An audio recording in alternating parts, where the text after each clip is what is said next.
नमस्कार, पुनः स्वागत और अभिनंदन सृजन नवाचार में मैं अर्चना शुक्ला एक नई श्रृंखला के साथ महाकवि कालिदास विरचित अभिज्ञान शाकुंतलम के 73 प्रश्न लेकर आपके समक्ष उपस्थित हुई हूँ, जो टीजीटी और पीजीटी के लिए बहुत इंपॉर्टेंट है। तो चलिए बिना समय गंवाए हुए इसकी शुरुआत करते हैं। तो आप यहाँ देखिए कि पहला प्रश्न क्या है, अभिज्ञान शाकुंतल नाटक किसकी रचना है? तो कालिदास की। कालिदास की प्रसिद्ध रचनाएं हैं, कितनी उनकी प्रसिद्ध रचनाएं हैं? तो 7। इनके कुल कितने नाटक प्राप्त होते हैं हमें? तो इनके कुल हमें 3 ही नाटक प्राप्त ही होते हैं। उनके नाम क्या क्या हैं? देखिए मैंने यहाँ तीनों लिखा है, ये इनके 3 नाटक हैं। और 5वां प्रश्न देखिए, ज्योतिर्विदाभरण के अनुसार किस राजा की सभा के नवरत्न थे कालिदास? तो आपको पता होना चाहिए, विक्रमादित्य के ये प्रश्न आता है। अभिज्ञान में कितने अंक हैं? तो अभिज्ञान में कितने अंक हैं? तो अभिज्ञान में 7 अंक हैं। अब इसके कथानक का मूल आधार क्या है? हर कथा का एक मूल आधार होता है, तो इसके कथानक का मूल आधार क्या है? महाभारत का आदि पर्व। ये याद रखना है, हर बार ये प्रश्न पूछा जाता है। यह कथा महाभारत के आदि पर्व में कहाँ वर्णित है? ये भी पूछ सकता है कि इसका जो आदि पर्व है वो कहाँ वर्णित है। तो आपको बताना है शाकुंतलोपाख्यान में वर्णित है। कालक्रम की दृष्टि से कालिदास की प्रथम रचना भी पूछा जा सकता है। तो आपको लिखना है ऋतु संहार। किस पुराण के स्वर्ग खंड में शाकुंतल कथा का वर्णन है? ये भी जानना जरूरी है। तो पद्म पुराण। अंगूठी की परिकल्पना कालिदास ने किससे की है? तो अभिज्ञान शाकुंतलम से की है। अभिज्ञान शाकुंतल यानी अभिज्ञान यानी पहचान, जिसका अर्थ होता है शाब्दिक। प्रथम अंक के प्रथम श्लोक में, जो प्रथम अंक है उसका प्रथम श्लोक है, विधिहुतम या हविर्या चहोत्री में किस देवता का संकेत हुआ है? तो ये अग्नि का संकेत हुआ है, अग्नि देवता का। भगवान शिव की कितनी प्रत्यक्ष मूर्तियों को रक्षार्थ नमन किया गया? ये प्रश्न भी आपका पूछ सकते हैं संस्कृत साहित्य के इतिहास में। तो आपको याद क्या रखना है कि 8 हैं। विधाता यानी ब्रह्मा की सर्वप्रथम रचना क्या है? तो उनकी सर्वप्रथम रचना है जल रूपा मूर्ति। 15वां प्रश्न देखिए, कालिदास किस शैली या रीति के कवि हैं? तो वैदर्भी रीति के। प्रथम श्लोक में किस देवता की रक्षा की कामना की गई है? तो शिव की। कवि कुल गुरु किसके लिए कहा गया? तो कालिदास के लिए कहा गया। किसने कहा? तो जयदेव ने कहा। कालिदास मूलतः किस रस के कवि हैं? तो श्रृंगार रस के। उपमा के लिए कौन प्रसिद्ध है? तो कालिदास जी प्रसिद्ध हैं।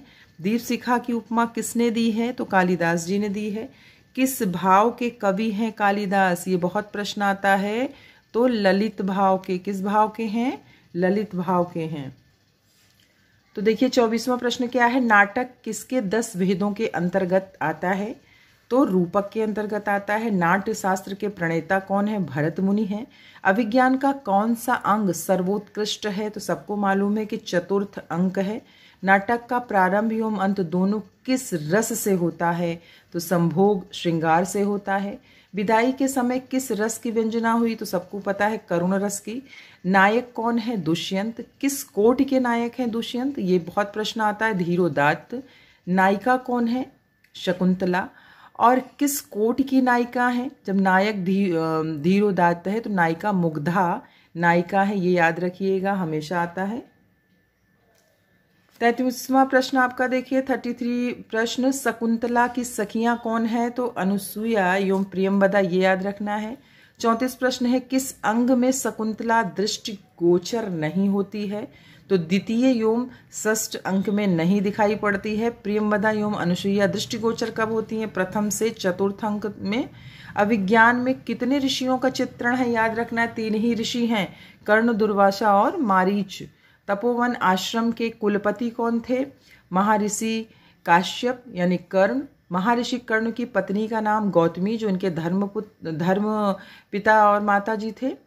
महर्षि मारीच का दूसरा नाम क्या है? तो कश्यप। जब काश्यप की बात आएगी तो ध्यान रखिएगा कर्ण है, और जब कश्यप की बात आएगी तो कौन है? मारीच। दुष्यंत द्वारा तिरस्कृत होने पर मेनका उसे कहाँ ले जाती है? तो मेनका उसे मारीच आश्रम में ले जाती है। भरत का जन्म कहाँ हुआ? तो मारीच आश्रम में हुआ, क्योंकि मेनका उसको वहीं छोड़ती है। दुष्यंत का मिलन शकुंतला से कहाँ हुआ? तो भी मारीच आश्रम में। महर्षि मारीच की पत्नी का नाम अदिति, और कर्ण की पत्नी के नाम बात आएगी तो गौतमी। शकुंतला के माता पिता का नाम विश्वामित्र एवं मेनका। मेनका की सखी का नाम कई बार आया है सानुमति। शकुंतला धर्मपुत्री किसकी थी? महर्षि कर्ण एवं गौतमी की। नाटक का अंत कैसा है? तो सुखांत है। नाटक का विभाजन होता है अंकों में, ये प्रश्न बार बार आता है। दोनों का विवाह का प्रकार क्या था? तो गांधर्व प्रकार। 50वां प्रश्न देखिए, श्रृंगार रस में नायक अर्थात राजा का सहायक कौन होता है? विदूषक होता है। दुष्यंत के पुरोहित का नाम क्या था? कभी कभी पुरोहित का नाम विदूषक का नाम पूछ लेते हैं, तो उसका जो पुरोहित था वो सोमराट था। तपोधनम वेत्सिना माम उपस्थितम, ये किसने कहा था? दुर्वासा ने कहा था, जब उसके आने की खबर उसको नहीं मिली और उस याद में खोई थी दुष्यंत के, तब की बात है। ययाति के पुत्र का नाम क्या था? पुरु था, ये भी कई बार आया है। भर्तुर बहुमतः भव, ये किसने कहा था? ये तापसी ने कहा था, जो एक ही बार कथा में आती है और यही बोलती है। अभिज्ञान शब्द से किसका बोध होता है? तो अंगूठी का बोध होता है। शकुंतला के साथ राज दरबार तक कौन गया? तो गौतमी गई। निकले तो सब थे, लेकिन वहां पहुंचा कौन था? वो गौतमी थी। अभिज्ञान का विदूषक जो था उसका नाम क्या था? तो माधव्य नाम था। कर्ण ने विदाई के समय क्या कहा? 59 प्रश्न देखिए, सारंगराव किसका शिष्य था? तो कर्ण का शिष्य था। किसके निवेदन पर शकुंतला के शाप की लघुता आई थी? तो प्रियंवदा। सुलभ कोपो महर्षि कौन है? दुर्वासा, जिसको तुरंत गुस्सा आती है। विज्ञान भरण दर्शनेन शापो निवर्तिष्यत इति, किसने कहा था? दुर्वासा ने कहा था।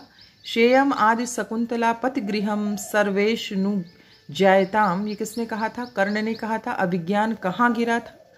तो शाची तीर्थ में गिरा था। ये याद रखना है कि उसकी अंगूठी कहाँ गिरी थी।